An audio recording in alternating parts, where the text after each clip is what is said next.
Hello, good morning. कसं आहे सगळे? तर मागच्या ब्लॉगमध्ये मी तुम्हाला गेस करण्यासाठी सांगितलेलं होतं मी कुठे आले हे गेस करा. पण अजून तरी काही कमेंट्स माझ्या ब्लॉगवरती आलेले नाही आहेत. सो मी म्हणलं आता ह्या ब्लॉगमध्ये तुम्हाला सांगून टाकावंच की मी कुठे आलेली आहे. तर सर्वात प्रथम जे आलेले कपडे आहेत ते धुवायला टाकले, आवडीनं अंघोळ घातली. मी थोडंसं शॉवर घेतलेलं होतं आणि आम्ही निघालेलो होतो वेण्णा लेकला जायला. तर वेण्णा लेकवरून तुम्हाला समजत असेलच की मी कुठे आली आहे. तर मी आलेली होते महाबळेश्वर फिरण्यासाठी. खरंच खूप छान आणि अचानक ठरलेला प्लॅन खरंच सक्सेसफुल होत आहे असं हळूहळू वाटत आहे. आणि इकडे हॉर्सेस वगैरे होते, इकडे गाडी पार्क वगैरे केली आणि मला हॉर्सवरती बसायचं होतं पण खूप वेळ झालेला होता. तर म्हटलं नेक्स्ट पॉईंटला आपण करूयात.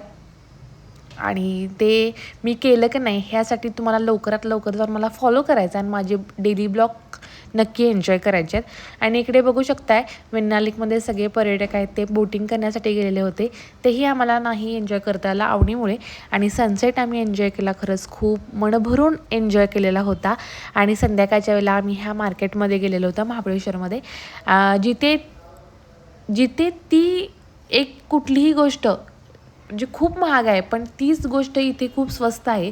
मग तिकडे काही घ्यायची मला गरज नाही वाटली. पण आमचा शुभम म्हणत होता की तू खूप शॉपिंग कर, म्हणजे काही पाहिजे ते घे. पण मला ते काही आवडलं म्हणजे जरा कॉस्टली होतं, सो मला नाही ते घ्यावं वाटलं. आणि इकडे बघू शकता मी बेकरीमध्ये आलेले होते, मला स्ट्रॉबेरी मफिन्स ट्राय करायची होती. तर ती स्ट्रॉबेरी मफिन्स पण मी ट्राय केली. काय काय एन्जॉय केलं हे तुम्हाला बघायचं असेल तर नक्की फॉलो करा. तोपर्यंत